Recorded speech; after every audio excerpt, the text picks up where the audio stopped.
numbers. Oh, those are fancy. Yeah. Oh, nice. Okay. Oh, shoot, something needs to be done. There's 2 sets of numbers created by. Okay. Yeah, we're gonna have to have one volunteer. Exactly. Yeah. Because if It's there a is big space. yeah, it's it's a a very big big space. space. Yeah. It's a beautiful theater.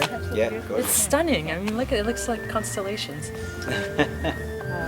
Yeah, I think I feel pretty good about that. And then when we do our little test here, we can see if there's something that needs to be powered up.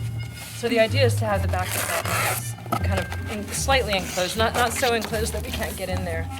The problem is that the fan, the thing is on the side. So as long as we can access, oh wow, battery powered.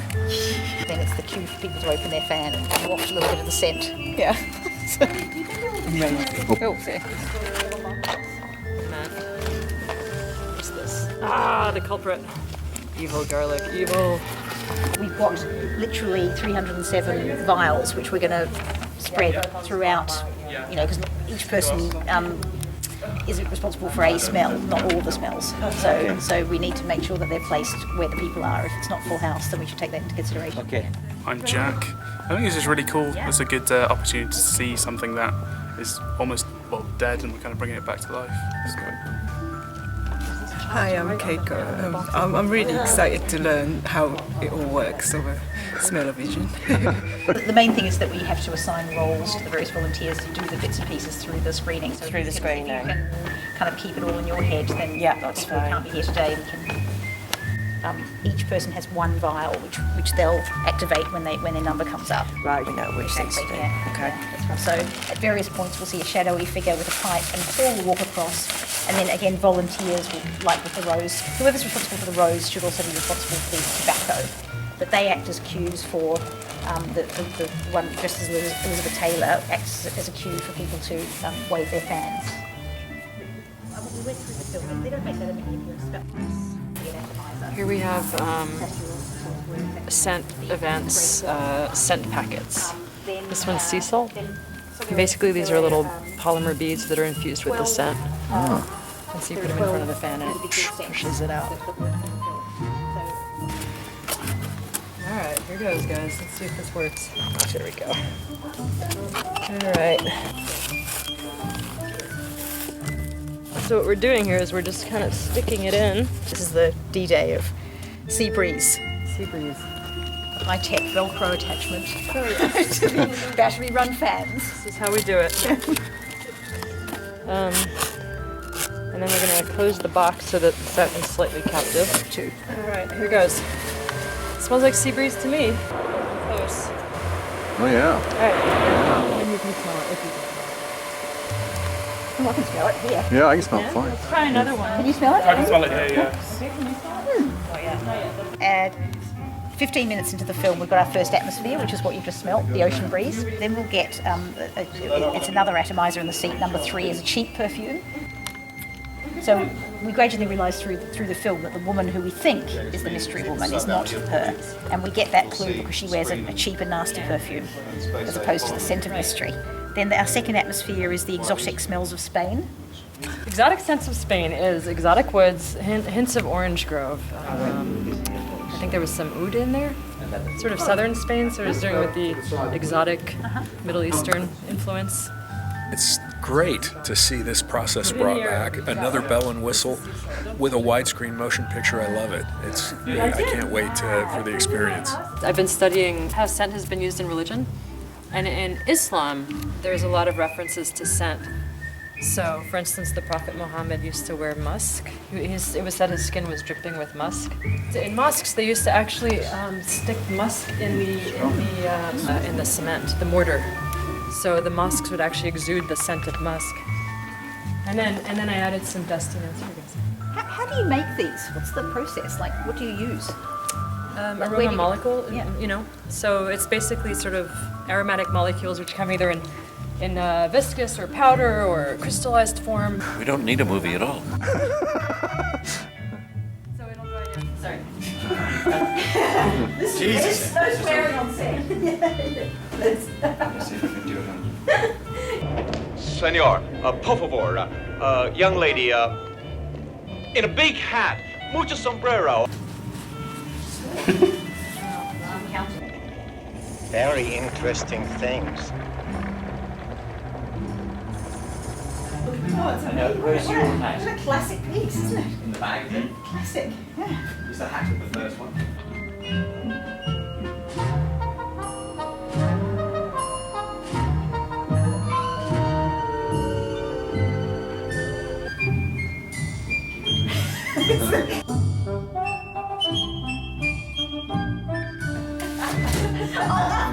Beautiful, that's graceful. That was really good.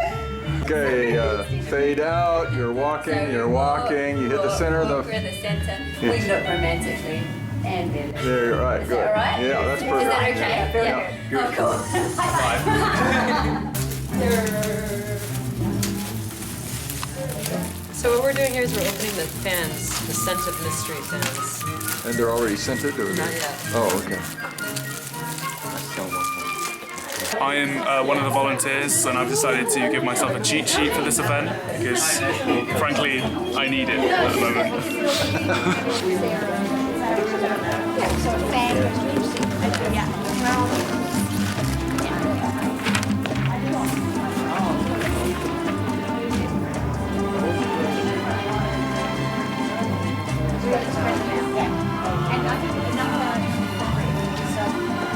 Less.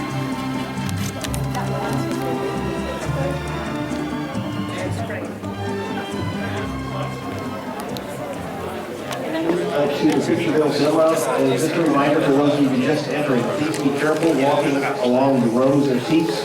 There's a vial and some little papers. That's part of the new smell-o-vision process that will be premiering this afternoon, and you will want to use them later during the course of the movie. An early good evening, and a world's first for Bradford, smell-o-vision.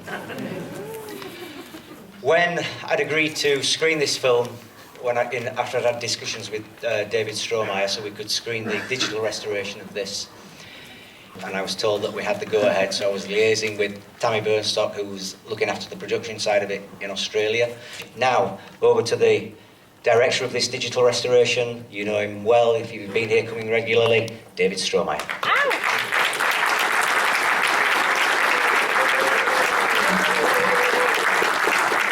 Thanks, Duncan.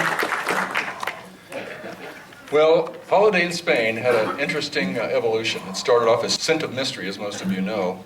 It was about 25 minutes longer, I believe, than the version you're going to see tonight. And I've been told by 3 or 4 witnesses who saw it originally in the original scent process that it actually worked. So we're going to try to duplicate that tonight with a little less technology. So other than that, I think we're ready for your instructions. Now you must obey Saskia, or this isn't going to work. So are you ready to put on your best German accent and go for it? I have a terrible German accent, so I'm not going to do it. I'm from LA. It's customary to give 10 minutes of thank yous when we're at the mic in LA. I'm not going to do that, but I am going to break the rules and thank Tammy, even though she told me not to. Tammy produced this whole thing, and I don't know where she went. Tammy. There she is. Thank you. Let's just give her an applause. I'm sorry, Tammy. So this is an experiment. Smell-o-vision has a long history. Today, Smell-o-vision is you and me and our orange-shirted volunteers, where it's going to be a very participatory experience. So, if you could take a moment and look at your little vial and see what number you have. Take note of your number. Does anybody have number 5? Okay, 2, hold it high. 2, 3, 4, 5s. Okay, good. 5 is really, really, really strong. So for those of you who have 5, spray it once or twice, and that's it, okay? That's my main instruction, or your neighbors will hate you. So in addition to the crowd-powered smell-o-vision that you represent, we are going to have 2 other ways of dispersing scent. One of them is actors. When you see the lady in the hat, flutter your fan. It's not very masculine, just do it. And then we have atmospheric scents, which you see here. There's 4 stations of atmospheric scents. So,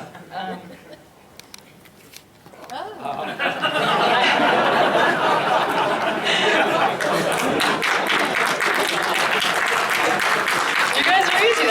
That gives an applause. That's good. So me and him, and we're going to be holding up numbers. We're going to try to be subtle, keep away from the film, but we may interrupt your screening experience. Oh, yes, we want your feedback. Many of you will have gotten little papers. There's pencils in your bag, I've been told to tell you. So please fill it out and let us know what we did right and what we did wrong.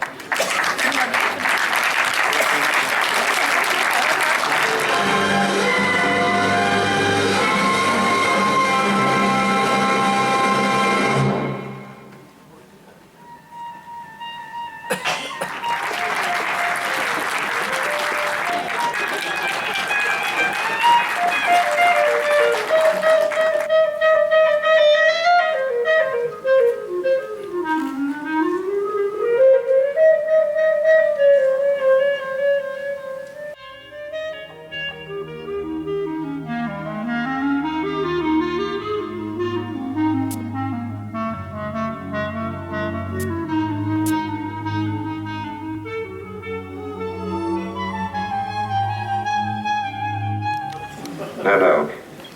He said, Walker will be here in a moment. Oh, yes. Must have looked in her window since you did. Malcolm, make it a drink for everybody.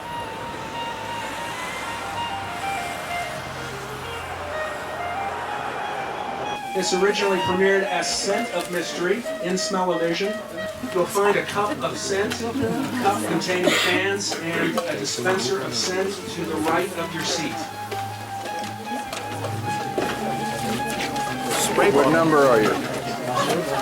What number? This is 3. It looks like everyone's here. Please look at the cup to the right of your seat and memorize the number on the cup. That will be your cue.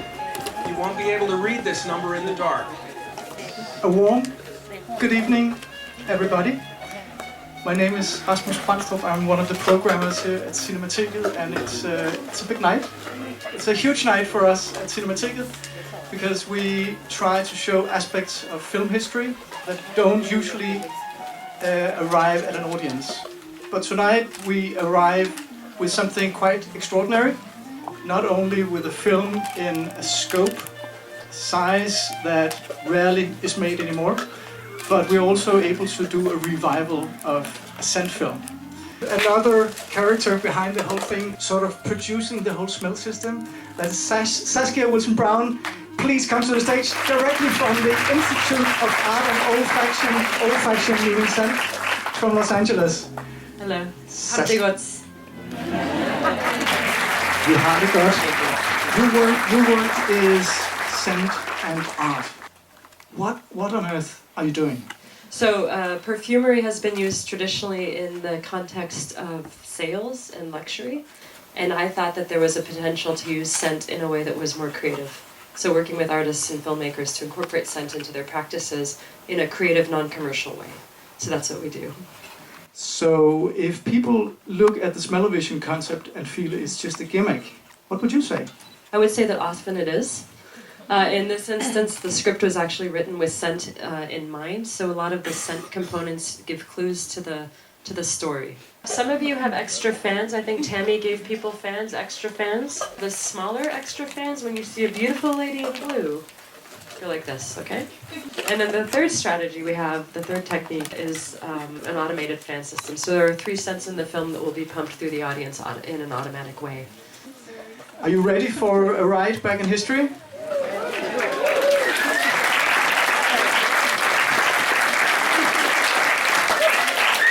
If the scents are too strong for you, use the fan just a little bit.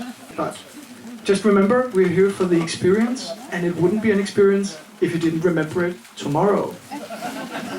Let's roll the film.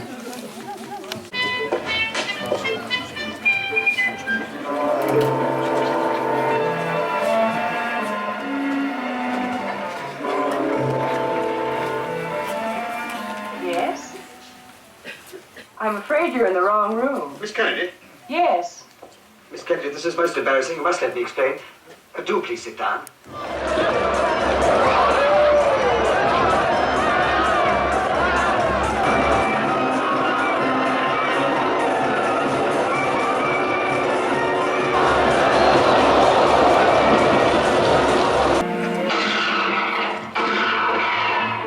Persistent beggar.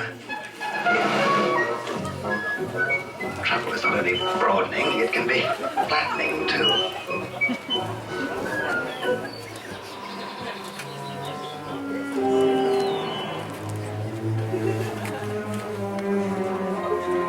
I say, bad like that. Perhaps you realize now that your life is in danger.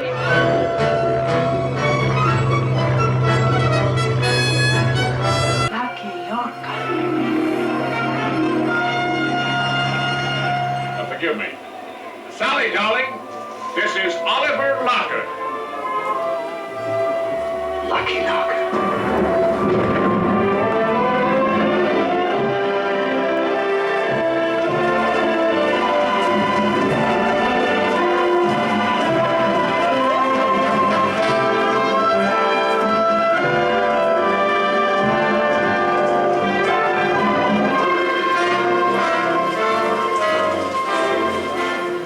I could never have written an ending like this.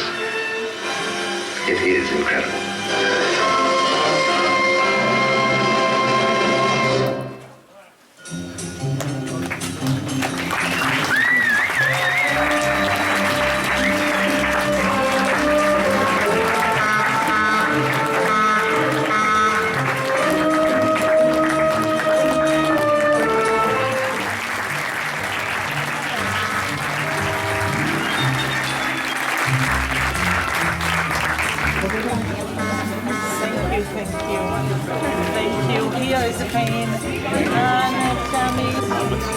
But yeah, so it's a fun show.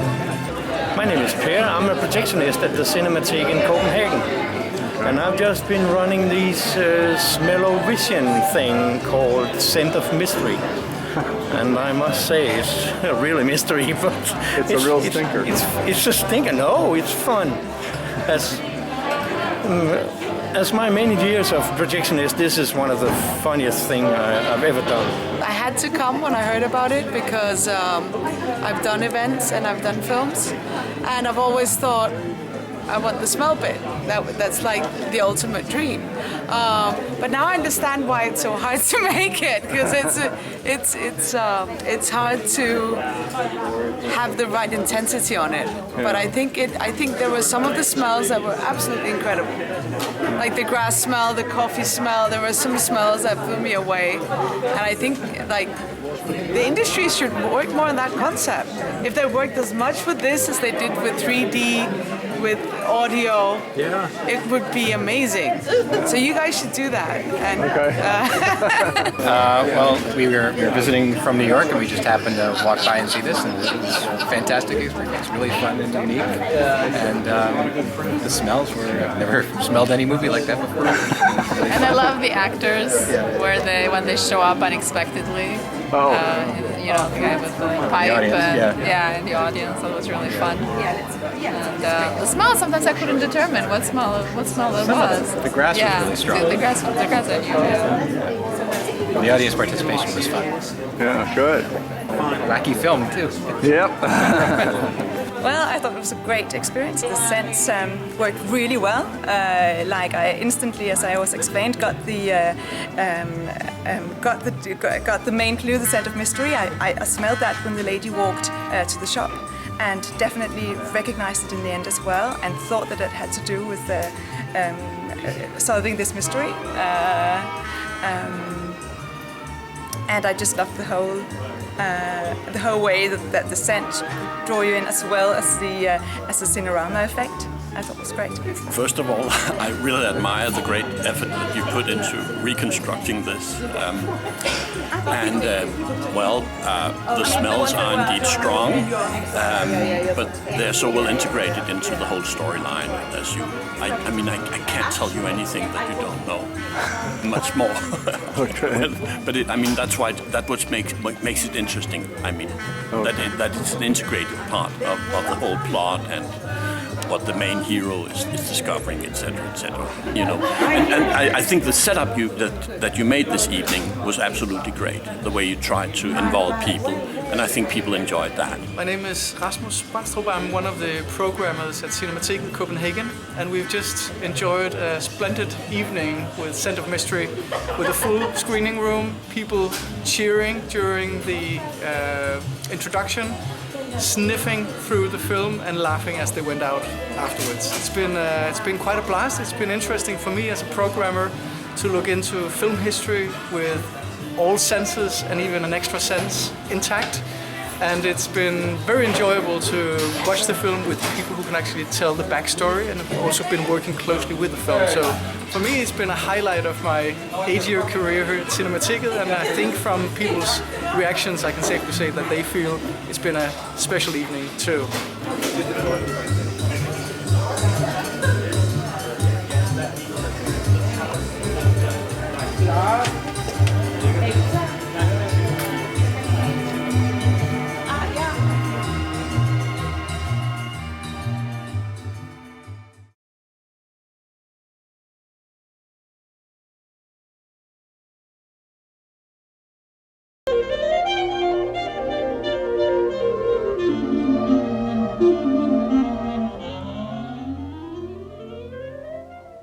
Of course, the Alhambra is quite nice. Bit gaudy, perhaps. That's Spain for you. Personally, I prefer the Battersea Power Station. Although that doesn't exactly raise goosebumps either. Now, let's see. F8 at a 50th should do it. Range 5.5. Lepidoptera rhopalocera, male. Pollinating a buff beauty hybrid tea.